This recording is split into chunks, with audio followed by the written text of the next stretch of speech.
trying to take care of dogs on the streets without then taking responsibility for them is unfair. But wolves are landscape species. You can't keep them in 100 square kilometers. And they're almost entirely dependent on livestock. So if the sheep and goat herders went away, so would the wolves. Again, cheetahs are not a grassland species per se, they're a savanna species. Also, inevitably, just like wolves, I think cheetahs will also prey on livestock. There are millions of dogs in wildlife areas. And that's a real cause of concern because dogs do function as predators. So the idea of afforestation itself I find problematic there. Afforestation means you're putting trees or trying to create a forest where there's none. Large parts of our conservation success in India would not be there if these animals were not depending on livestock. Those villages were moved out. Now those are empty land and you have left it as it is. No, you haven't. We have not left it as it is. The meadows in all of our tiger reserves are maintained as meadows. Don't see a place as you would want to see it, but see a place as what it wants to see itself as. If me grazing my livestock is an offense, your tiger is coming and eating my livestock.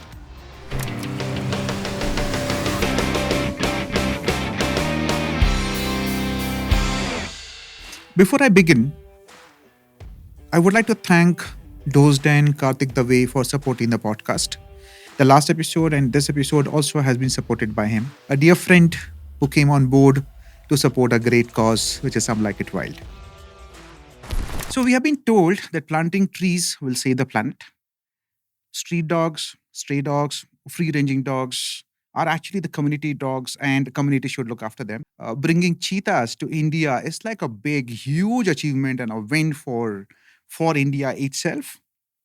But the guest who's sitting across challenges everything which I have just said, literally. And the guest is no other than Abi Tamim Vanak.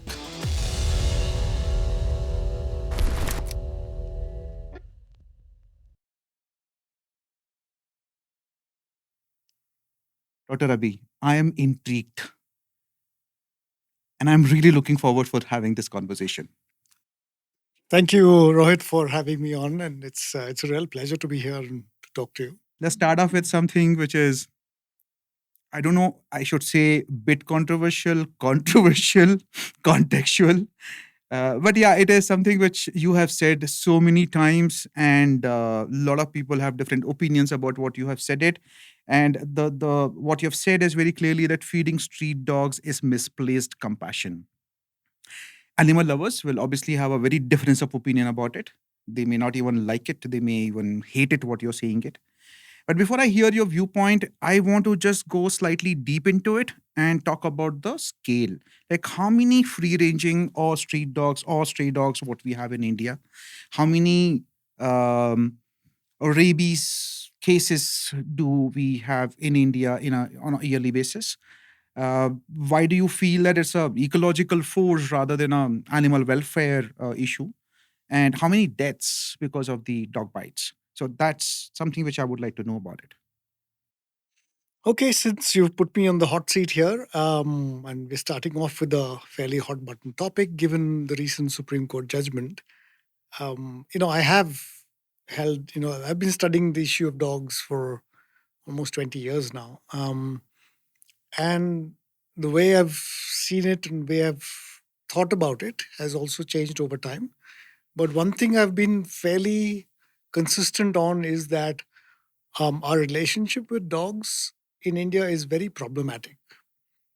I love dogs. I'm a pet parent to two of them myself that are just are mixed breed ones that you'd find them all over the place. And for me, I feel the idea that we have cultivated in India is that we need to take care of dogs but keep them away. So even if we like dogs, we won't take responsibility for them fully. And that's where I think we are going amiss. Because everywhere else in the world, yes, there were dogs on the streets everywhere else in the world. But as the nations developed, people realized that, okay, no, this is not the best welfare outcome for anyone, not for the dogs, not for the people. So it either came from a disease perspective, it came from an animal welfare perspective, it came from a human safety perspective. And so they generated models that would eventually remove the dogs from the streets and put in place strict controls on how you take care of dogs. You basically you take responsibility for them, and this is happened all across the world. In India, we've not let that happen. We've not let that process go through. Instead, we've had a movement to continue to keep dogs in the street, which has been problematic now, and it's reached proportions that have really led to fairly unnecessary conflict between people and dogs, um, and has created this deep divide in society. So I think that trying to take care of dogs on the streets without then taking responsibility for them is unfair. It's unfair to the dogs, it's unfair to other people, it's unfair to society, it's unfair also to other animals, because we are then subsidizing large proportions, large numbers of dogs in the streets that then have negative consequences for other animals. And this has been sort of what I've been studying for the last many years now. You asked how many dogs we have in India. The estimates are not, there are no scientific estimates, Okay. but we estimate somewhere between 60 to 80 million based on human dog ratios, typical surveys that are carried out. So that's what we estimate is the number of dogs And these are in India. So I also have one more question. I have said Mm. three different words: street dog, stray dogs, and free ranging dogs. I want you to touch So on I don't this like the also. term stray dog. Okay. That means it's gone from somewhere, it's gone astray, it's gone stray. I don't use that word. Street dog is just again, it's a definition of where the animal is. A free ranging dog is a more scientifically accurate description. And it says basically that the animal is free to go wherever it wants to without any human supervision on its movement. And that could be anywhere. It could be on the streets, it could be in fields, it could be in wildlife areas, wherever. Yeah. Um, as long as we recognize that dogs are not wild animals, dogs are human companion animals, they're domestic animals. They were domesticated from the wolf. So just like cows and buffaloes and pigs, all of these animals we domesticated and we keep breeding them for or keeping them around us for specific purposes. Um, dogs also are really valued as companion animals. We develop a very deep bond with them and a connection with them. But when they are allowed to live a free life on the street free, then their sort of wolf-like nature starts reappearing from time to time, and that's where you start seeing problems come in. You start seeing attacks on people, children. You start seeing dogs chasing vehicles, runners, whoever, anyone that's unfamiliar to them. There's a question of disease, of course. Rabies is a huge problem. India is starting to get a better handle on rabies. The number of deaths are reducing. Is it sizable? It's still sizable in terms of total numbers because India is a large country with a very high human population. But as a fraction of what other diseases are, it's not that. I mean, the WHO or Indian studies estimated that about 20,000 people die annually of rabies. But this is an old estimate now. We are awaiting the new estimates. Bites will be much larger number. Yeah, the bites are much larger. I think that's the cause of concern. There are millions of cases of dog bites. And the data also are not very good on this. How many bites are caused by free-ranging dogs? How many bites are caused by pet dogs within the home? So because people also consider free-ranging dogs to be their pets. So a lot of that is also recorded as a pet dog, especially in villages, in rural areas. And lot won't even get reported. Exactly. A lot don't get reported. And that's where these sort of, the data collection on this becomes a little problematic. What about dogs hunting on the wildlife? Mm. Is that being documented, recorded? Yeah. So, a few years ago, my former PhD student Chandrima Home and I started trying to understand the scope of this problem. And this is something I got interested in when I was doing my PhD. And I started out trying to understand the behavior of mesocarnivores in grasslands, so foxes and jungle cats and jackals and those kinds of things. And so when I put out camera traps, the most common carnivore on the cameras were dogs. Oh, okay. Yeah. And this is, in the early 2000s when I was doing those surveys. Since then, the National Tiger Census has found also that there are more dogs being recorded in tiger reserves on camera traps than any other animal. So clearly, this is not something, it's not an isolated problem. And so I wanted to better understand what the impact of these dogs was on the wildlife. And then we found that clearly there was quite a bit of impact. Dogs can be predators. Dogs can transfer diseases. They can compete for food, or they can chase animals away from food sources, or just their very presence sort of scares away other animals. So therefore, as an ecological problem, as a conservation problem, it's actually quite sizable.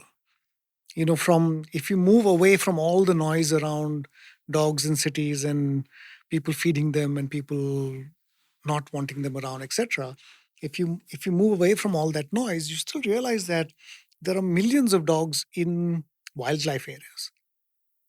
And that's a real cause of concern, because dogs do function as predators. They are a carnivore, albeit an inefficient one, because the domestication process has resulted in them becoming weaker, smaller.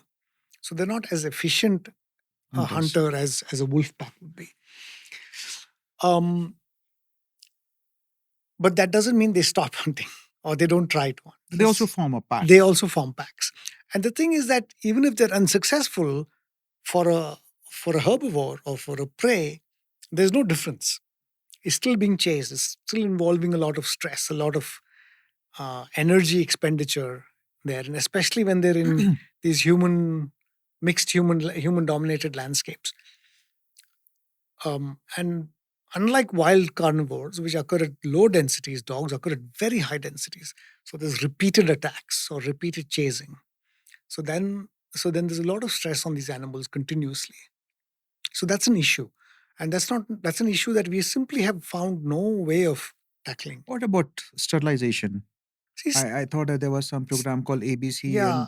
and it was a very scientific program, or doing a sterilization itself is a very scientific method of controlling the numbers. So I thought it was implemented, wasn't it?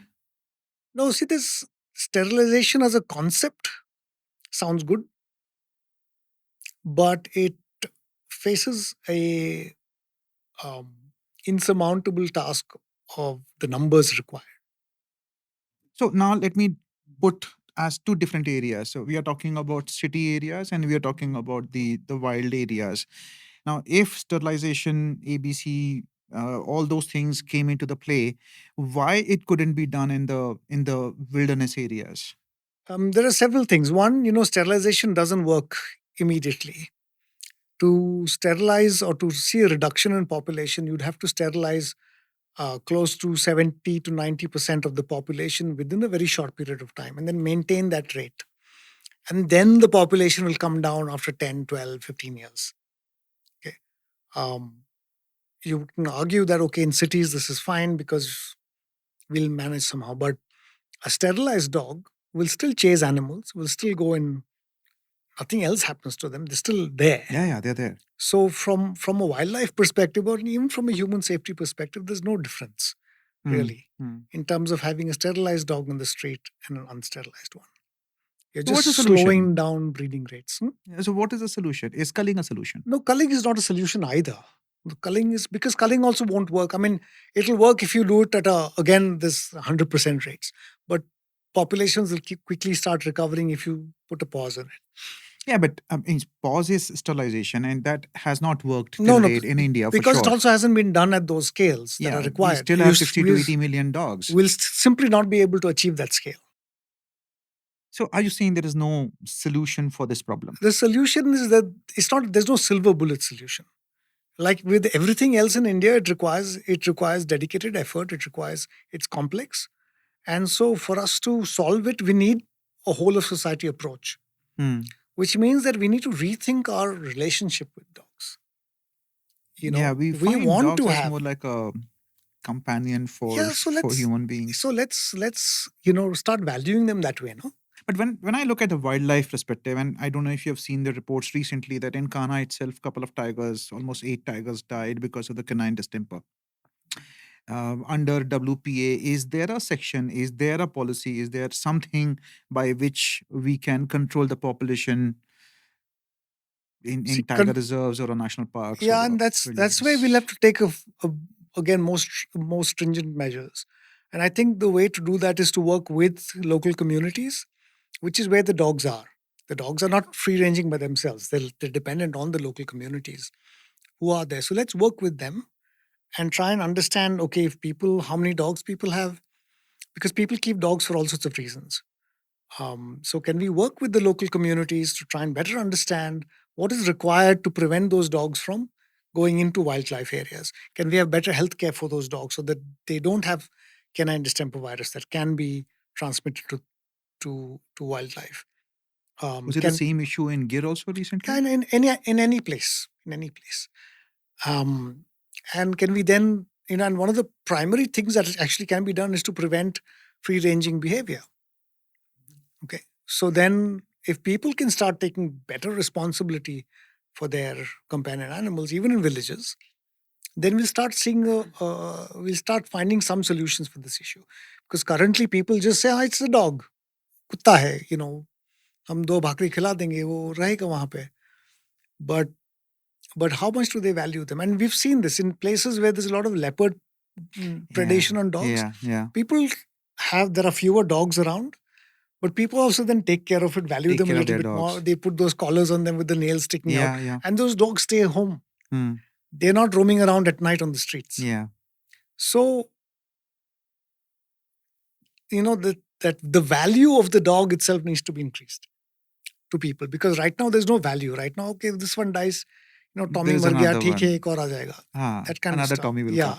But there is another point which I have seen it, and I'm sure you also have seen it, is that we have spoken about the dogs, but you also have kettles grazing in the forest. That also is a problem, but not been spoken much about it. Yeah, I want to think of that.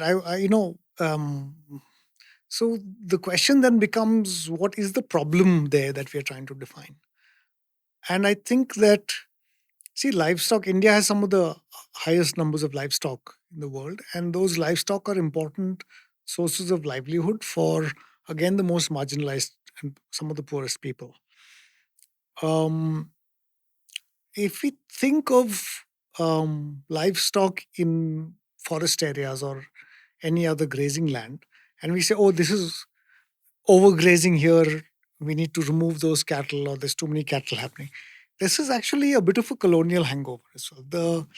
The banning of livestock grazing in forests was put in place by the British because they thought it's destroying forest stock, preventing regeneration, and so on. Otherwise, there were commons that were used by villagers.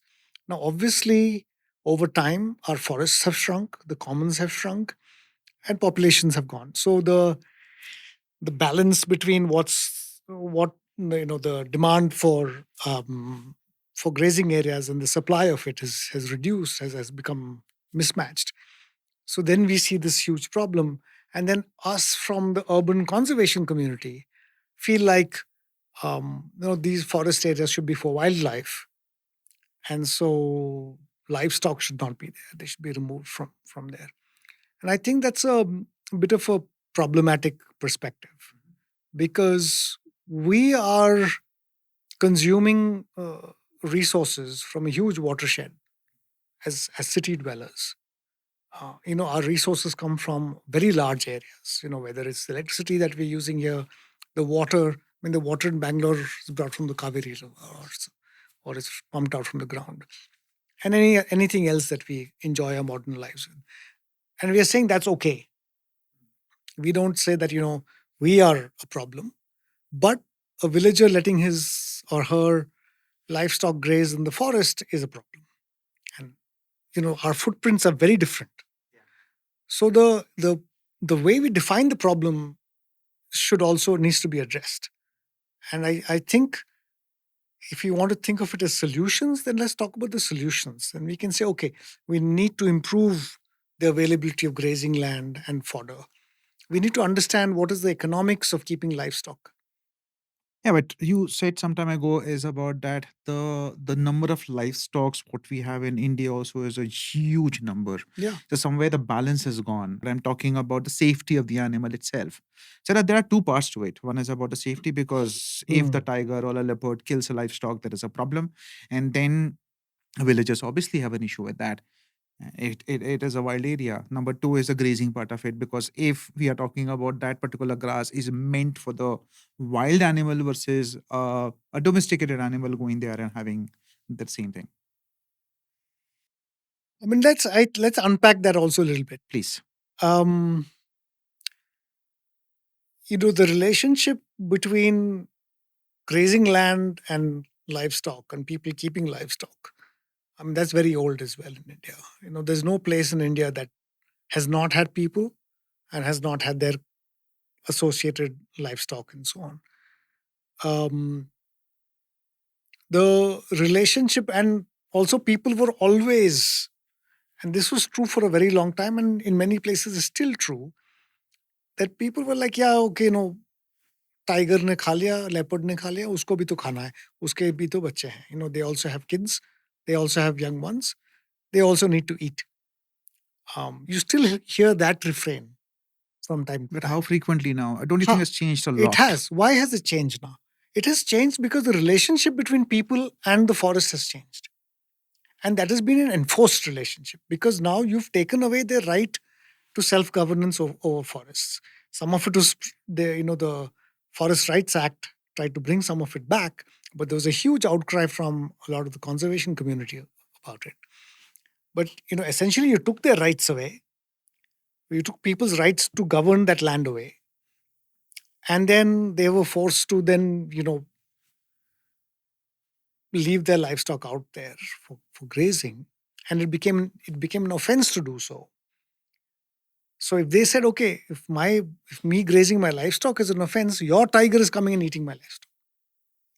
So the tiger was no longer an animal. Theirs, it became yours. someone else's. Yeah, it is Yes. someone else. So if your tiger has eaten my animal, then then I will take some action. So you created that. Even now, let's look at the flip side.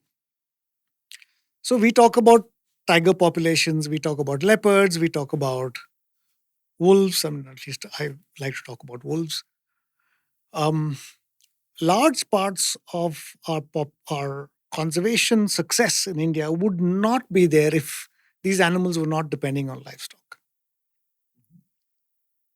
Okay, because most tiger reserves, we talk about all the successful ones. We talk about Kanha, Bandhavgarh, Ranthambore, Nagarhole, all our marquee tiger reserves. Their herbivore populations are artificially high. What does it mean by artificially high? Yeah. What that means is that it's all of these places had very high productivity zones, which were where the villages were resettled from. Now, if you had let those areas go back to being a forest, then they would have slowly come back up. But no, we haven't let that happen. We kept them as open grasslands, as meadows. Okay, and we've provisioned lots of water in all of them. So the dry season's bottleneck of a lack of water is no longer there. So we are, in some sense, keeping them artificially higher than they should be. Okay, so we've But see, just a point of argument on this is that those villages were moved out. Now those are empty land, and you have left it as it is. No, you haven't. We have not left it as it is. The meadows in all of our tiger reserves are maintained as meadows. We just did a study in Tadoba, for example, and there's active management to keep them as grasslands. Are you saying that if naturally Yeah. trees are coming back, They will they come have back. been removed? Yeah, they get removed. Or there's a burning practice to The burning prevent. practice is anyhow Yeah, there. so that's there. So, I mean, otherwise, if you look at from ecological successional stage, those places would slowly become more and more woody over time. Only your alluvial grasslands like Kaziranga, for instance, where flooding maintains them, those are natural grasslands. But most of the tiger reserves have artificially created Made meadows. Yeah, grazing meadows. which we call as Kana a is Kana a- meadows. Yeah, Kana is a So, great example. Great example. There Yeah. are so many meadows inside. That's a very valid point, because I always have been thinking that, okay, naturally, because those houses were taken off and naturally it has become a grassland. But what you are telling me is a bit different from what I have thought till date. And that's actually a bit of a concern in that way, because now I get the point of the artificial way of making sure that herbivorous population is Yeah. going. And say, look, now the argument is like, our national parks, tiger reserves are small. So we are now having to pump everything into them to maintain healthy numbers of tigers in those areas. And that's great. That's a conservation model we have ascribed to. So let's say this is what we have done. We've removed people from there. We've decided at some point of time we're going to take out people who've been living there and doing agriculture. We'll remove them. We'll create these wildlife zones. And then a different set of people can come and look at that. Okay. And we won't get into the politics or the human rights angle of relocating people. No, we are not getting into But that. but that model itself is problematic. Yeah. As well. So I do want to ask you a question as that, do you still feel that we have a same old school fortress style of conservation, very or much has so. that changed? No, we still do. I hope it changes, because for me, I think that the success or the future of conservation in India is not the fortress style. The fortress style, fine, we'll have our small tiger reserves and national parks and all those things. We'll have them. They're good. But the fact is that we are the only country in the world that still managed to keep most of its wildlife, despite the human pressures, because we had such a high tolerance for coexistence. That high tolerance, actually, a lot has been spoken about it in. And no, but you see it in practice. It's not just about. It's I, not if Abhi, you. but I feel that if you've been tolerance to is going. It's if it's. It is decreasing. That's because you've not done anything to foster it. You can't say, it's going down when you've done nothing. In fact, when you've done the opposite to remove that tolerance. So, where is the state policy or the conservation policy to foster that tolerance? Why are we not providing incentives when people who live close to wildlife are only bearing the cost of it, whereas we go and enjoy and gather all the benefits of that conservation success? The people around wildlife areas are getting nothing. They're only seeing all the losses. I mean, let's look at tourism revenues. Who gets them? The lodges. Yeah. Tour operators. Correct. Why are people who are living there not getting it? Why are they still eking out 2 crops a year or 1 crop a year, facing a lot of losses from the same wildlife, that we celebrate? Raiding their exactly farms. Exactly. What is there? But isn't it that a lot of lodges employ the local? But that's pittance. No, why? Why is that? Again, this is like some zamindari system. Isn't where like what are we? Zamindari system. No, what is this? Really, right? Isn't it? It's like we are.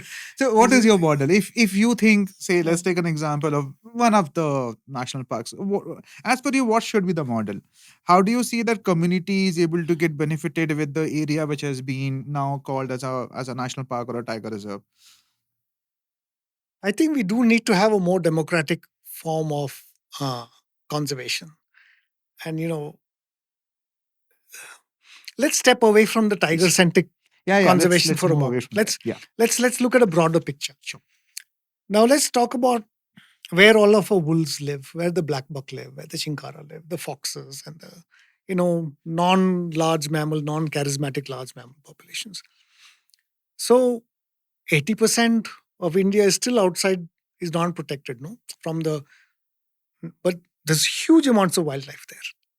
Some of it does get hunted, sure, but wildlife continues to persist. Why don't we talk about that? Our wolf populations across. Now think of it. Here we have a large carnivore, which went extinct from all of Europe, for instance. Okay, it's still here, and it's not even talked about. Most people don't even know India has wolves. At least most urban people don't know, which is quite astounding for me. We are so focused on our tigers and leopards, but we have a large carnivore, and it is one of the most ancient lineages of wolves in the world. Okay, um, it's as endangered as a tiger. Some estimates suggest there's only about 3,000 wolves. 3,000 odd numbers left. Yeah, I saw that. Okay, and nobody seems to bat an eyelid about it. There's almost, there are few sanctuaries that were created for wolves, but wolves are landscape species. You can't keep them in 100 square kilometers. And they're almost entirely dependent on livestock. So if the sheep and goat herders went away, so would the wolves. Okay, because those large herds of black buck and chinkara simply don't exist anymore. And where they do, where there are herds of them, they still depend, and you'll see crop raiding and so on. So they're using this mosaic. And for me, I think that's what the beauty of conservation in India is. That there is that everything is a shared space. Okay. And that's what we want to try and or should foster. Even if it's tigers, even if it's leopards, we should not try and create this. A lot of tigers, for example, leave Tadoba and Kanha and whatnot and are moving in the countryside. So many studies have shown, they're just, people don't even know that they're leopards. Obviously, people don't know they're there. There are way more leopards in our sugarcane fields and in the rural areas than probably are in our national parks. National park. Yeah. No, but going back to the point, what you said was that a model in which the community gets benefited with these spaces where people want to go see the wildlife. See, whatever said and done, there is a urbanization and there are urban people, so-called nature. I'm saying so-called nature lovers, photographers, filmmakers, whoever, anybody who wants to be in a wilderness. Those guys are anyhow going to travel. So either it's India or Africa or any place, Yellowstone National Park or whatever it is. The point is that what is that model which can work in which the local communities are getting benefited? I will go deep into the next topic which you just started off, but before that I want to close this part. I think that there's a scope for a lot of innovation in here. Okay. See, our wildlife tourism is saturated. You think so? Yeah, in the sense that the capacity. That capacity, what we are talking about is talking about couple of tiger reserves. No, but which most have been of our, highlighted, but there are so many. We have 53, 54. Yeah, am I fine, right? fine. Let's say everybody goes to all of these tiger reserves and national parks and wildlife sanctuaries and so on. But I think the opportunity for enjoying nature, especially amongst urban people, there's a growing demand for that. And you can see that happening even with people who want to go trekking and so on. We need to be a little bit more intentional on how this can be directed. Right now, the state controls all of it. Okay, all the revenues that are generated also go to the state. We need to come up with more local governance mechanisms for it, where the revenues that are generated from go to the local communities and go directly, not through some channel. Yeah. I'll give you an example. In the grasslands around Baramati and this place called Bhigwan, there's a reservoir there was a boom in local tourism. Tour operators from Pune and others started discovering that there's a huge opportunity for photography there, both for the wetland species of birds and then the grassland species. And this was happening in common areas. There's no There's no reserve forest. They weren't entering the reserve forest. There's no wildlife sanctuary there. This is happening completely in village commons and the private lands. And the only people who are making money out of this were the tour operators. Not the local communities. Nobody.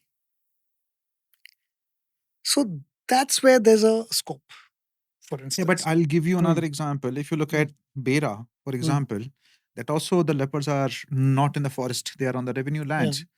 The local communities have a lot of homestays, a lot of tourists were going, but it got messed up, completely messed up, because there is no regulation. People are going anywhere, everywhere, whenever they want to go. So the problem then is not that the model was faulty, but the boundaries around the model were not drawn properly.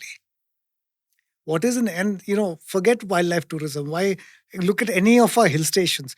India has a problem of plenty. Yeah, you're right. Okay, it doesn't matter if anything becomes popular, then we love it to death.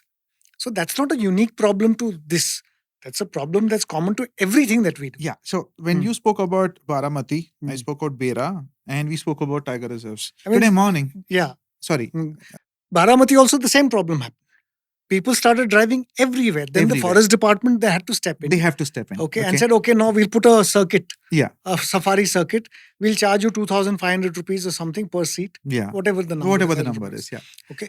Again, there was no revenue sharing model with the local communities. Yeah. So let the panchayat do that. Yeah. I think the panchayat should be empowered to look at it how and they so can. They've employed some local guys as their guides and so on. Yeah.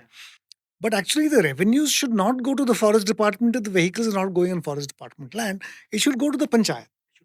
And similarly, around tiger reserves, around all these other places, let's start looking at models of collectivization at the village level, where you can come up with resorts, not just homestays, but good quality resorts, where there is scope for in partnership with the local folks and so that the communities. They still own their land. Yeah. They get revenues from it because they have to give up agriculture then, and those areas can slowly become rewilded because they're getting they don't. Agriculture is anyway a tenuous source of income. Most people are going to debt because of this. If you can now start showing, okay, you have better models of getting revenue, then this is happening in many places in Africa, for instance. I know the economics are very different there and the population densities are different. But it's about the model, and you need to work on a model to make it happen for you. Absolutely. Change it, edit it, however. I mean, the Forest Rights Act is another great tool for this. People do have community forest rights. People do have. So again, you can think of models where people can benefit from this. So, you spoke about that the tiger reserves are being saturated. It is because the way they have been marketed. Today morning, before coming here, I saw something on LinkedIn that Maharashtra tourism is advertising in UK on the buses with a huge image of a tiger. And if that is what has been shown, now the person who's coming to India is 100% want to see a tiger. So his or her only intent or objective is to go to the wild to see a tiger. Yeah. They are not coming to experience the forest. They are coming to see a tiger. That is a problem. With regard to the Forest Act, because we touched on this topic, where is the problem? Do people really know that they have this act now, specifically the local communities? Oh no, there is a lot of awareness now about the act itself. The bottleneck is actually that some states have decided not to give the rights, to settle the rights, or have been going slow on this. Some states have done really well. ATRI, my colleagues working there have been working with communities. For example, in BR Hills is the first tiger reserve in India for the Solegas to get their rights. They've been working in Maharashtra and Chhattisgarh and so on. So, we are also helping with some of that. So some states are doing well, others are not doing so. And I think it's again a contentious issue, but it is something that needs to move forward. We do need to do better in giving people, in settling the rights at least, and making sure that the right kinds of, obviously the spurious claims need to be rejected, but a process needs to be put into place so that rightful claimants get their dues, and it's especially for community forest. An example, we're working in Banni, and there the working with our colleagues in Sajivan, they all the villages in Banni came together and said we want community forest rights for the entire Banni. So it's not each panchayat saying we want around. No, all of them saying we want for the entire 2,500 square kilometers, and that's not been processed. It's still, the claims haven't gone forward, but that's a kind of an example that shows that people want to take ownership over their rights. So let me go back in time and try to understand that how grasslands became the wastelands and who actually called it wastelands, when it happened. And I also have another question is that now whoever is done, whenever they have done, which you will talk about it, we are like 79 years post independence and we are still calling it a wasteland. Yeah. So the term wasteland itself comes from British land classification philosophy, or British taxation philosophy, actually. So the governing principles of the colonial regime in India were that if something was not in private control, and if it was not being productive, and if it could not be taxed, then it was lying waste. So for them, any land that was not forest, was not agriculture, or some other kind of revenue generation actively happening from it, which they could control, then it was a waste. And so they saw a lot of these large areas that are part of the semi-arid landscapes of India, which are commons or grasslands or savannas. They saw them as having no use. There was also the mistaken notion that a lot of these have human caused degradation, in the sense that they were naturally open because humans had destroyed all the forest that was there. Okay. And that's a mistaken thinking. And so they had classified these areas as wastelands. Subsequently, when India became independent. Before Yeah, that, yeah. so one thing which I have been quite astonished with is that the kind of documentation what Britishers did about what they observed. Yeah. And I'm surprised that I'm sure they would have observed these grasslands and the ecology in grasslands and the kind of habitat, the different animals. I'm very sure those would have been documented. And they still called it wasteland. So I think there was I think if you think of it from their perspective, they were people who were seeing the savannas of Africa with their really hyper abundant wildlife, large mammals, lions and elephant, the big five types. And they would see a similar assemblage in the forests of India. But in the savannas of India, you would only see smaller herbivores and smaller carnivores. So for them, those were of no interest. I mean, black buck, sure, they were. There was a colonel in the British Army named Cuthbert Larking. He wrote a book called Bandobast and Khabar. And in that, he describes that outside Indore, the Raja took him hunting.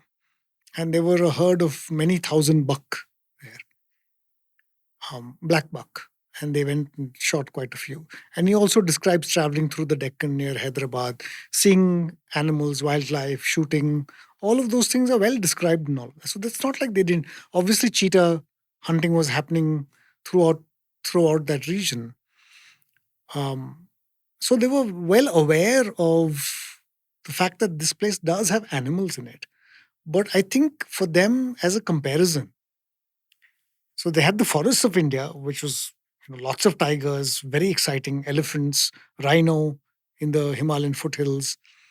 And then you'd come to the grasslands and not see anything comparatively. Whereas if you go to the African continent, there the savannas are full of large mammals. So in that context, they never really connected the fact that those African savannas and the Indian savannas are similar floristically. They just differ in the types of large mammals that they have.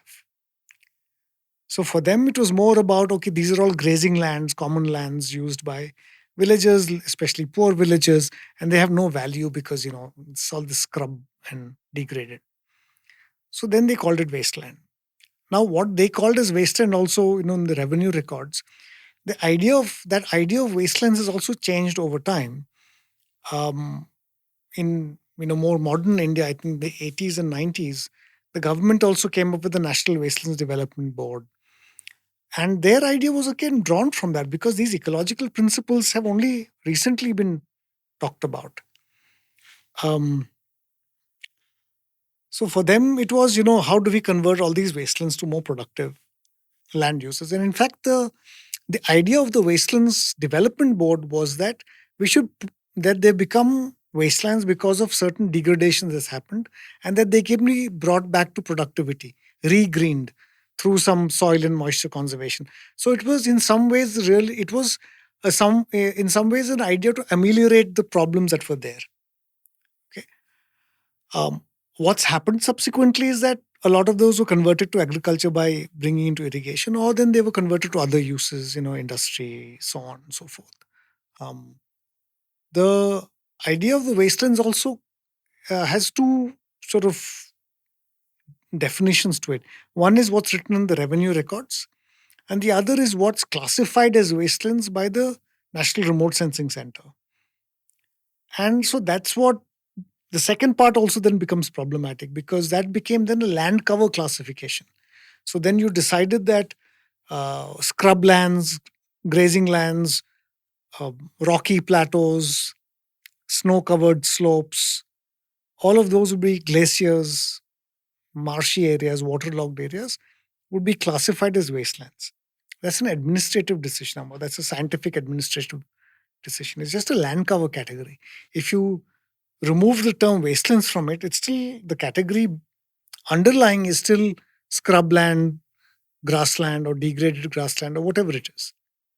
Snow covered slopes, rocky terrain, those remain as they are as a land cover category, but you've administratively said we'll call them as wastelands because currently they don't serve any purpose and they can be brought to more productive uses. So in So 79 years, we still couldn't change the definition from a wasteland no, to a grassland. because if you think of it from a government perspective, there is no need for them to think of it as a productive habitat because the imagination still is that okay, this is if it's agricultural, if if you were to put yourself in a bureaucrat's shoes, they want livelihoods are important. What is the main livelihood? Is agriculture. If agriculture can't happen there, then what else can we do with the land? We can put industry on it, or now in the last few 10, 15, 20 years, we can put solar power plants in it because it's a renewable energy. So an alternate use of the land will always make more economic sense. Forests also are continuously under pressure. Even now, we've got such strong forest conservation laws, but still we are losing forests. Or is or the reasons are very different. They do not want it to be classified as a grassland so that they can get benefited by certain set of people. No, the way to look at it really is that saying, so it's up to us really, isn't it? To make the economic argument also. But don't you and MD Madhusudan, you guys have done a deep Yeah, but research, did a overall sure. survey, and presented a report. So it takes time. It takes time to, the government is a huge machinery. It gets information from multiple sources. We are just a very small, tiny fraction sitting in one corner. So for us to make our voices heard, we have to also then give the message out in a manner that can make sense to not just one group of people. I mean, let's forget the government for now. Sure. Let's talk about conservationists. For the last 50 years, how many conservationists have been talking about grassland conservation? There was Dr. Asad Rahmani, M.K. Ranjit Singh, a few people out of, from the conservation community itself, very few people were talking about grasslands. So how can we expect the government to start talking about grasslands? Isn't it? We are still forget then. Even today, even today, people talk about planting trees. Sorry. Even today, people talk about planting trees. And where should we plant trees? We should go plant trees where there are no trees. And where are there no trees? Well, it's in the grasslands. So I don't fault the government or any government at all for this. I think it's a problem of society. How we view certain areas. What is our imagination of what a natural landscape looks like? If you talk about Africa, we think, oh yeah, savannas. Even though Africa also it's a huge continent, it's got various different types of ecosystems. But the word that comes to mind whenever you think of Africa is savannas. It's got rainforests. It's got some of the largest rainforests on earth.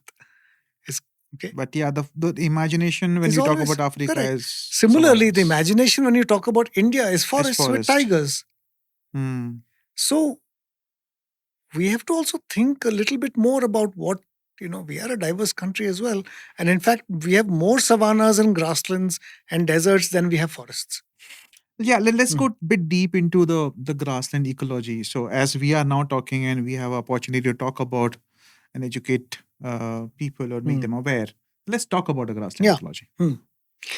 um, so we have grasslands and savannas in India. Now, I'm calling them grasslands, but we coined a term for them, MD Madhusudan and I, when we were doing the map. We coined a term. We call it open natural ecosystem because it's a continuum. You can have a pure grassland to a savanna, to a woodland savanna, to an open forest. And you have rocky outcrops, and you have the desert sands and the desert grasslands. So we call these open natural ecosystems. But for simplicity's sake, we'll call it grasslands. It's a more intuitive. But there are no um, there are some true grasslands, but most of what we have is savannas because it's a distribution of grasses and trees. Um, and that's there in large parts of India. So wherever rainfall is limiting, so basically anywhere in the Deccan Plateau, anywhere east of the Western Ghats, which forms a large rain shadow region, you will have rainfall that's between 400 to 1,000 mm. And that's where you're most likely to get a savanna formation rather than a forest. Um, then, of course, in the northwest of India, Gujarat, Rajasthan, parts of Madhya Pradesh, again, very dry. So, naturally open systems come there. And these are all ancient systems. These are not the savannas and deserts might also have become degraded due to overuse, but they are not degraded to a savanna. Forests. They're not degraded forests. They're degraded savannas, and they're ancient. There's enough fossil evidence to show that many of these are millions of years old. Okay. The very fact that we have savanna fauna, flora in this country is testament to there being a long history of these landscapes. We have black buck. So India is great, in terms of its diversity. We get African elements, we get the Malayan elements, when we get the Himalayan, the European elements in here. So all the African elements that we have are all the antelopes and so on, and uh, the cheetah and the lion. And those. So those are those are savanna species. Mhm. So we have both deer, which are more forest, and the antelopes, which are more savanna. We have the bustard. We have over 200 species of endemic savanna plants, grasses. So that recognition needs to come in, that we are not just a forested country, or that we have a very rich savanna diversity as well. And recognizing that, giving it its own importance, first of all, amongst conservationists is important. Then to the government, and from the government's perspective, equally important is the fact that we have, along with the wildlife, we have huge numbers of livestock, especially small ruminants, sheep and goat, with communities that have herded them and developed unique breeds and still practice transhumance, that nomadism. So we know that this is not something that's only happened in the last couple of 100 years. This is something that's been going on for a very long time. And the economic argument for this, or the economic case, the dependence on these savannas is fairly high. Like we talked about livestock, we mostly think of cattle. Yeah. But we actually have a huge population of sheep and goats as well. Most of our meat comes from there, mutton that all of us love enjoying. They come from these open grazing systems. And there's a huge economy around all of that. Almost, so some researchers, based at Center for Pastoralism, have estimated that it's something close to 1.3 lakh crores annually. Okay, so it's huge. It's not small. It's a sizable. It's a very sizable to the GDP. chunk, exactly. Yeah. And it comes, most importantly, it comes without too much government subsidy or input. Support. Yeah. It's happening by itself. So we are trying to say, look, this is already there. It's a very valuable use of this land because this land cannot produce food in the way we imagine. It can't, there might be some rain-fed agriculture, one crop a year, bajra, jowar, etc., which is good. Continue, that needs to be supported. But you're not putting any other subsidy in here. Many years rains fail or it doesn't rain enough. The soils are very poor because these are old lateritic soils, very rocky. You're not going to be able to convert them into agricultural fields. And the people who are grazing their livestock here are usually landless themselves. So they can't grow crops. But they are generating revenue. They've got their livestock herds. So we need to support that. In addition to that, there's a huge dung economy associated with this. All of our, so imagine thousands of tons of dung being generated from this grazing, which is being used as an input into our agricultural production, which is a reduction in use of fertilizer, chemical fertilizer. Okay, so again, that still hasn't been calculated. How much we are offsetting the fertilizer use. So the economic case is certainly there. The ecological case is there. We are also now, with our studies, showing that grasslands sequester carbon as soil organic carbon, because the roots of the grasses go in and they are quite stable. And so our commitments to land degradation neutrality and the nationally determined contributions, how much carbon we'll sequester, we mostly focused on above ground carbon in the form of trees. The trees. But we've ignored the below ground carbon. And we know that our grasslands sequester a lot of carbon. Similar to forests in terms of the below ground. What forests sequester below ground, grasslands support similar amounts. But they do it at a fraction of the rainfall. So to all those folks out there who are on a tree planting spree, and I think by the time this podcast is published, we'll have had a Guinness World Record 15 lakh tree planting campaign around Bangalore. I want to say that, trees don't grow without water. We need water for trees. Where is that water going to come from? Most of India is semi-arid.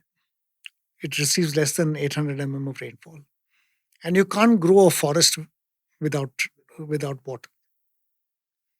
So my advice to most people who want to do rewilding or restoration is then that if it requires you to water it, then it shouldn't be planted.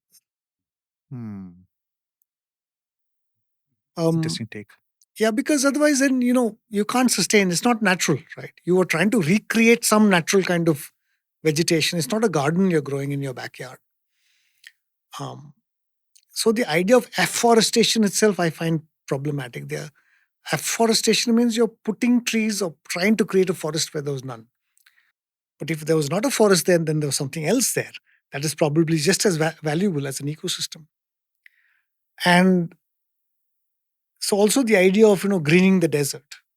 If you're growing agricultural crops, fine, you're supporting livelihoods. But greening the desert to convert it into a forest is problematic because it's a desert in the first place because there's no water. If there was enough rainfall, it wouldn't be a It would desert. have not been a Yeah. desert at all. Yeah. It's not like it became a desert. Yeah. If you create a desert, like you cut down a forest and then you take out minerals from it from the land and heap all of that on top and it becomes bare and barren, that's creating a desert. You can try and replant that with trees and restore it. Yeah. But a desert is also a natural ecosystem. It's got its own biodiversity. And the people who have been living there have developed culture around it that understands its cycles, knows how to how to deal with that scarcity. And Rajasthan and Gujarat are great examples. Yes, they are. There's a lot of cultural and social connect with that type of livelihoods also. So we need to realize some of this, think of it, and not just romanticize the idea of forests everywhere. Like nature is not equal to trees. Yes. Yeah, there are different ecologies. There are different ecology system itself that is there. But my biggest worry, which I have been thinking about it, that you have been talking about it, or MD Madhusudan or Asad Ramani sir, or there are a couple of people who have been talking about the grassland. Today, the way I see it is that even our forests are not safe. They are getting denotified. Hectares of land have been denotified. The forest is getting cut. Millions of trees are getting cut. I was reading an article yesterday which is published in Down to Earth. When and if for what basically is for mining, largely for mining, some development project, and that has been going on. So if that is the scenario, as you said some time ago, that India is equivalent to forest, Africa is equivalent to the savannas. Now if the forest is not safe, then how do I see that somewhere people in right places will start seeing these ecologies differently? I think that change is happening. In fact, this year more than others, this year has been declared by the UN as the International Year of Rangelands and Pastoralism. And in fact, just a few days ago, we were at a program on World Day to combat desertification and drought, and the Minister of Environment, Mr. Bhupendra Yadav himself, was talking about the importance of grasslands. In fact, every member from every senior person from the government has been talking about the importance of grasslands and recognizing that we have been neglecting these systems for a very long time, and that needs to change. So I see this as a very welcome step.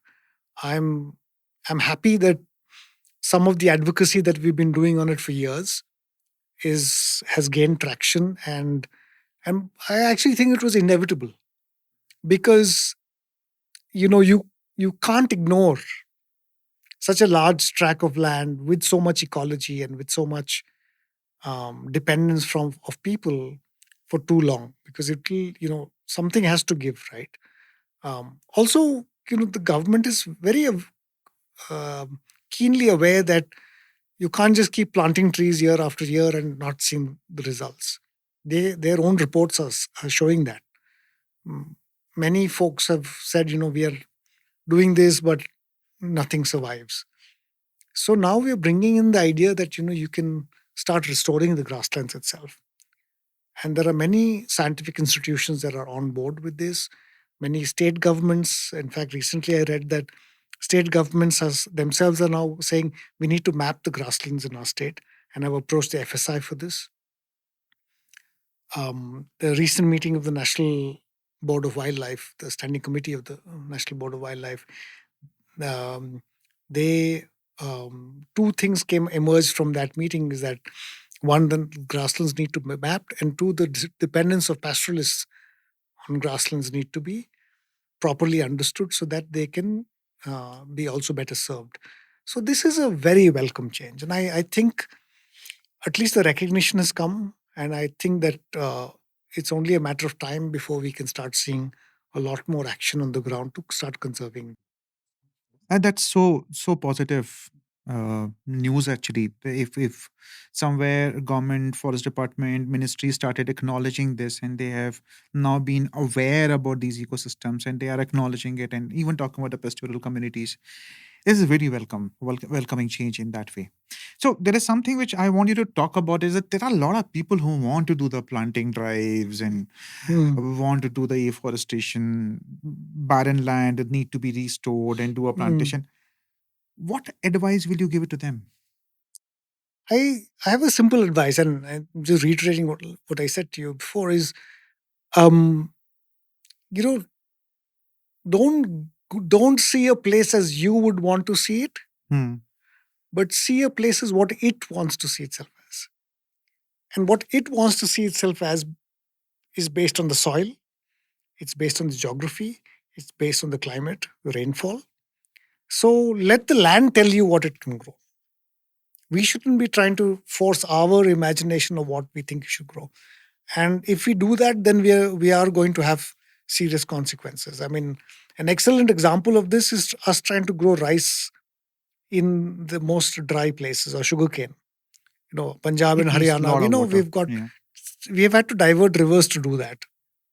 And now the problem of salinity of soil, loss of, those used to be pastoralist systems. Hmm. In fact, I was listening to a song. I think it's a Sindhi or Punjabi song that Menda to hai, bas rab kho gaya. But people there, Menda is sheep, and it's money, equivalent to money. But where are the sheep in Punjab anymore? So that pastoralist history has been forgotten. Mostly now it's thought of as the wheat belt, the breadbasket of India. Yes. But it has a pastoralist history. That's gone. There used to be grasslands there. That's gone. Yeah. So we need to think about, what the land can do.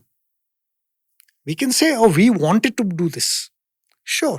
I mean, we are able to do anything. We have the technology, we have the will, we can do anything to the land. We can convert it into, we can create a snow park here in Bangalore if you want to. But what is ecological restoration? If you want to do it in the name of restoration, then I urge you, I beg you, please do it properly. Just planting trees is not restoration. Planting, even if you want to plant trees, and trees are required also in many places, the kind of trees that you want to plant, the density at which you want to plant them, where you want to plant them. You can't plant the same species in the valley bottom as you can on the hilltop. They all have their different niches in where they grow best. Also, yeah. And especially in degraded soil, just planting trees is not going to work. You need to build that soil up first. And the thing that builds soil up is really herbaceous matter, grasses. So start layering, doing that layering. First start with the grasses and herbs. Let that build the soil. Let that build the soil community. And then you can start bringing in some trees. Depending on the water, you can also then decide whether it should be, what is the density of trees that can grow there. I strongly object to this whole Miyawaki plantation business that's coming around. Right? It's a wasteful expenditure of money. What is and it effort. actually? It's basically this hyper dense plantation of trees requiring huge amounts of water in the initial years, at least.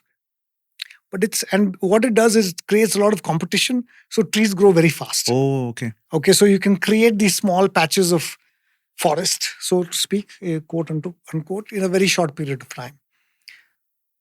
But why? Why doesn't it work? It's If in a small period of time, if you are able to create so-called small what's your patches of input? forest. What's your input? If you want to Water. do it in back, it requires water. It requires a lot of inputs. It requires you to bring in manure, and it requires you to bring in a lot of stuff to make it happen. Primarily the water. And my concern is this, is that fine, you do this, and you can say we'll do it in urban areas. Because urban areas, there's so few land parcels, we need to put as many trees as possible. And I'll give you that. And people will say we won't use fresh water, we'll use treated wastewater or something. fair use of that resource. And I'm just like, okay, that's fine. Let's say this happens, and we're able to successfully create these kinds of systems here. Maybe just keep that as your use case for it, because eventually in a few years they will automatically start thinning out, because those trees, not all of them survive. Yeah. Okay. In fact, Cubbon Park is a good example of how an open system was converted into this forested park that we have now. If you look at photos of Cubbon Park from the 1900s, it's an open Maidan. Okay. Yeah. I haven't seen it. Yeah. I would love to have a look. So, we are able to recreate these over these periods of time. I just think we should be careful about what we call restoration and what we call parks. Hmm. So a Miyawaki park is fine. It's a Miyawaki garden. It's not a forest. Hmm. We'll call it a garden and say this is an urban feature. It's not a substitute for restoration. It is not a substitute to a forest. Definitely not. Awesome. Is the focus today coming on a grassland is because we got cheetahs back in India? If it is, then it's good. Okay. Okay. But before, we've been talking about bringing cheetahs back to India for a very long period of time. I think M.K. Ranjit Singh has been talking about it from the 70s onwards. But before that, we have many other charismatic, or at least charismatic to me, species that are found in the grasslands: the great Indian bustard, the Indian wolf, the black buck, chinkara, so on. If we want to talk about cheetahs as being the flagship of the grasslands, again, great. But I think a few steps we need to take for cheetahs to truly become the flagship of the grasslands is to start conserving those grasslands by the time cheetahs populations will be big enough to roam across them. 3D. Yeah. And we need to start doing that now. We can't wait 10 years. By that time, there won't be anything left. So we have very large areas, even now in Rajasthan, Maharashtra, Madhya Pradesh, Telangana, even some parts of Karnataka. And we need to start putting in policies and practices on the ground in place now, so that those systems are protected. Whether they host cheetahs later on or not, or whatever, it's fine. But we have other species that can be protected there, and we have the livelihoods of the people that can be protected there. And again, that brings me back to our earlier conversation. What's the model that we want to do there? Because just like wolves, bustards, anything that inhabits open ecosystems are landscape species. They are not going to be confined to a small protected area. Their needs are far greater. A great Indian bustard uses hundreds of square kilometers of land. It flies from here to there. You can't put it in a few square kilometer national park. It's not going to stay there. A wolf similarly. Same thing with the wolves. I was about to say the same thing. Wolf similarly, 700-800 square kilometer home ranges very easily. So the matrix that I talked about earlier is what will sustain all of these species, and what has been sustaining these species. Matrix of grasslands, village commons, some agriculture, even towns and cities and industry and whatnot. You, because you have done the whole survey, you see that there are large pockets of land which are apt for the kind of population of cheetahs we are talking about it. But cheetahs also need a lot of space. Like Kuno, for example, with whatever knowledge I have, is not having that kind of grasslands which can support the kind of population what we have right now in Kuno itself. But there are other parts of India which has got these kind of places where cheetahs can go. Yeah, look, again, cheetahs are not a grassland species per se. They're a savanna species. And, I've studied cheetahs in southern Africa and South Africa as well, and where they occur in very dense woodlands, not just in these. So our idea of cheetahs is always from the Serengeti, which Yeah. is only one story. If you go to South Africa, Kruger, or any of those other parks, they're fairly wooded. So it's not like they only require these open areas, and a place like Kuno are great for them. That's fine. Ranthambore as well. Um, the it's really looking at the landscape that we want, and where we have open areas, we have slightly more wooded areas. So it's again the complexity of habitat that they can. So, um, we have enough. We have some large areas still, several hundred square kilometers patches, but they're all always interspersed with human use, and we don't need that strict separation. Also, inevitably, just like wolves, I think cheetahs will also prey on livestock. On the livestock. And so we Which have they to have have been some. preying And actually on they have livestock. also been. So we need to have some model again. Like I said, how do you involve communities to become part of the conservation story? Um, if you can do that, then it'll work. Is there a change happening today, the way the local communities are becoming part of conservation effort, or you see that there's a long way to go? No, let's. In I would put it this way, that local communities actually have been the only ones who've been part of a conservation effort for all this while. They have been. They have been doing whatever they've been doing, but they haven't been actively destroying. Obviously not. Unless, They have right? not been destroying. Yeah. That I completely agree with you. So the framing, I think, then has to be one of how do we empower communities to become better stewards of the land. So that requires us to actually think of, like I said, there are many models that we can take. For example, in the US and in many parts of Europe, you have something called a land sparing or a land sharing model, where farmers are paid to not do agriculture. They receive a subsidy from the government. They're paid to not do agriculture because those areas have greater value as biodiversity areas for society than they will get from. So they're paid to not do agriculture. Leave that land alone. We could look at that, because in any case, a lot of marginal land, we are forcing ourselves to cultivate something there because we have got nothing else to do. And farmers are in greater and greater debt because of this, and there's a lot of money being spent trying to eke a little bit of life out of those lands. So we can start thinking of different models where maybe some climate finance can come in there. The government can take some of its subsidy that's currently being put into agriculture and start giving some direct benefits to people for leaving the land as fallow, letting it rewild. And as a co-benefit, if you have wildlife coming here, then you can also have local governance institutions can start charging people to come and view that wildlife, or have some tourism models for that, where the people who have given up that land can also then get some revenue benefits from it. But at the same time, we need to also have a policy in place where if there's conflict, then that conflict has to be resolved very quickly. At the local level. At the local level. At the local level. If people are being harmed, then very quickly the sentiments will change and become negative.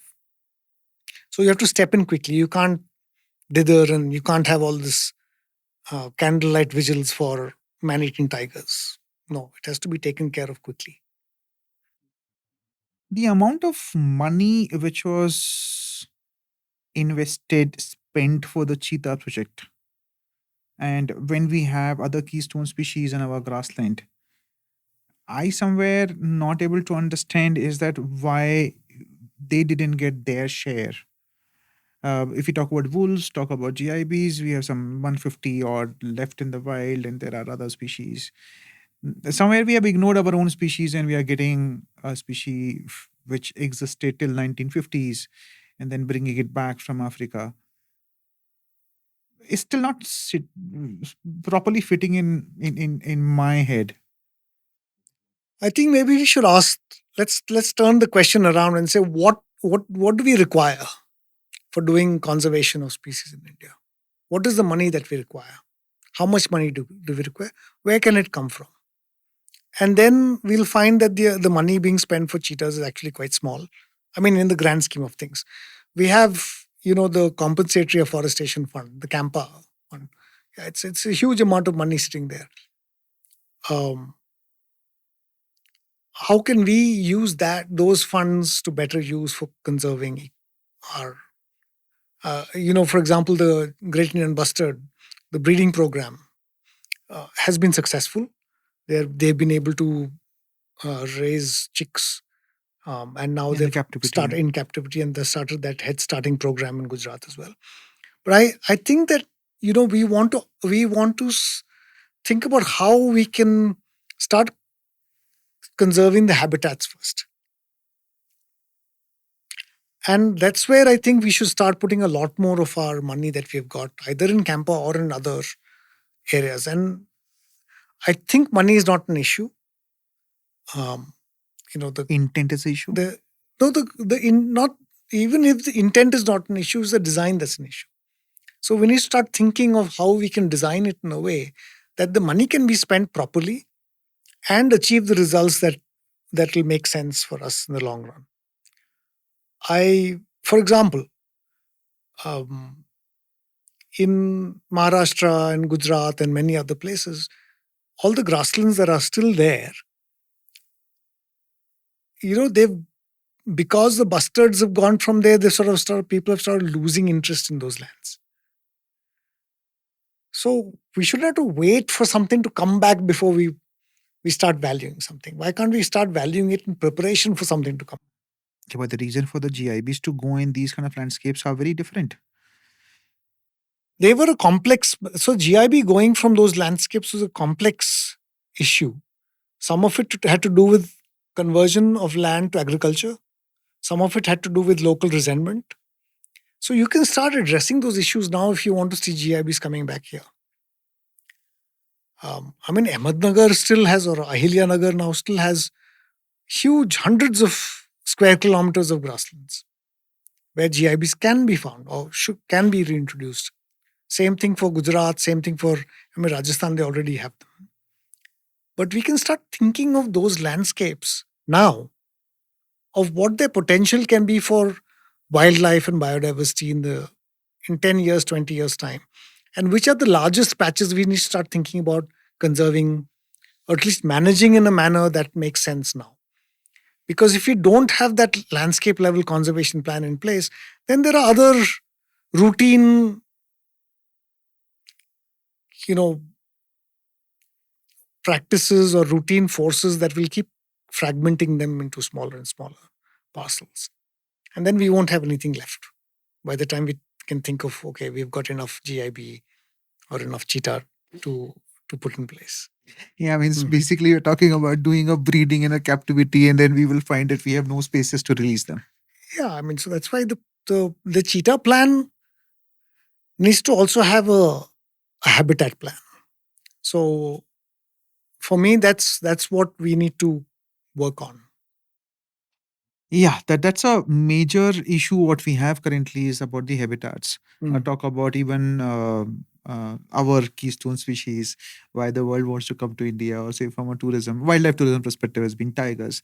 But corridors have been a major issue because you see so many of the tigers getting killed on the road, or getting killed by people also because they are getting into the human habitat areas.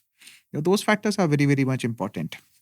So I get your point that end of the day is all about the habitats. If you are able to secure the habitats, we are able to secure the different species also, and we are able to safeguard the species to go from extinct. You have also spoken a lot about the One Health. I would like to know in detail about what is this One Health concept and why is it so relevant? Yeah, this is an interesting sort of digression again, and it essentially comes back to my interest in how things interact. Um, and the idea of One Health basically is that human health, animal health, and environmental health are all connected.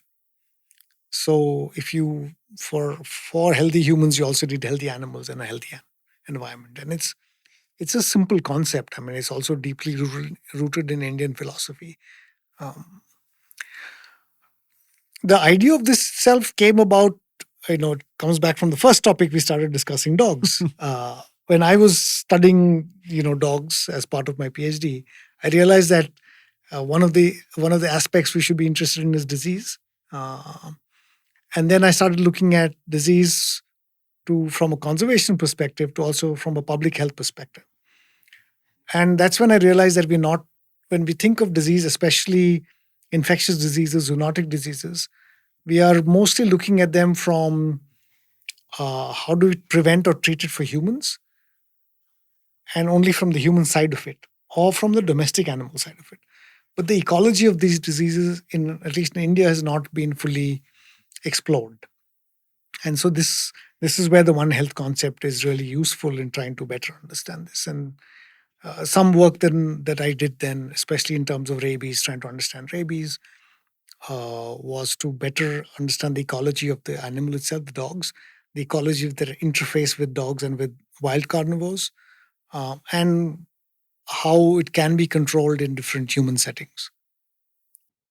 Interesting. So, Dr. Abi, we discussed about street dogs. We touched on policies. We touched on that. How do we somewhere interact with the government and make them understand and provide them all the possible information so that they can take a more informed decisions, because they are the ones who are going to take decisions. We spoke about cheetahs. We spoke about One Health. And you did demystify some of the popular opinions on these topics. My last question, or say the second last question, is that what is the most cherished idea in conservation you will kill tomorrow? Gosh, you want to put me on the spot now. I, to me, the idea that conservation, um, that, that conservation equals animal rights or animal welfare. Okay, is a problematic thing, and that people often ask me, "Oh, how can you eat meat?" Like when I was if you lived in Africa or the US or anywhere, you can eat wild meat. You can, they're all legally available. So how can you eat wildlife if you're a conservationist? They're not. It's all part of the same paradigm. So the consumptive use of wildlife, something that was outlawed in India with the Wildlife Protection Act, I find is problematic because um, it removes an instrument that could be used for conservation. So the conservation of species does not necessarily mean the conservation of every individual of that species. You were just talking about tigers dying in roadkills and so on, or any other animal dying in a roadkill. Now, that could happen due to two reasons. One, obviously, is that there's lots of roads passing through wildlife habitats, or that we've become successful at tiger conservation in our tiger reserves, and the populations are now expanding, moving into more human dominated landscapes. And as a consequence, some animals are dying. Yes. Okay. Should we worry about every animal's death, or should we look at population level statistics and say, okay, our breeding populations are safe. There's some surplus that's going to come out of here. We can manage that surplus. We can start thinking of metapopulation dynamics. We can start thinking about helping them recolonize other areas through corridors and so on. And we'll also realize that some animals are going to die. Yes. Okay. And let's not worry about it too much. As long as the cause of death is not, organized poaching or organized crime or something like that. So that is something that I would want to challenge a little bit, because there's too much of, wildlife has become too much of a holy cow in India. It's almost like untouchable. To the extent that Even where wildlife is an invasive species, for example, in the Andamans, where cheetah are an invasive species, you can't hunt them. Um, we should allow for that. In many other places, we are allowing uh, hunting of wildlife for crop protection. Yeah, a nilgai or Nilgai, yeah. wild So boars or I yeah. think we do need to start thinking of our paradigm of wildlife conservation. It's been more than 50 years since the Wildlife Protection Act. And we need to start thinking about the paradigm for wildlife conservation in India for the next 50 years. What should it look like? Should it be as restrictive? Can we think? Can we have, let's not say, oh, if we open it up, then everything will be gone. No, that's a failure of enforcement. Maybe there are new models that can come up which allow people more ownership of the land. So if more areas are being brought into conservation by people, then let there also be some consumptive use of it. And there are very successful models of this all over the world. And it's up to people, how you either you say, okay, we'll only have high value tourism here and there's no hunting allowed. Fine. Okay. Or you could have some mix. Hmm. So Interesting. That's my controversial take. Okay, so the last question is that you have been doing the field work for more than 20 years. And with this conversation, I still feel that you have a lot of hope. What gives you hope?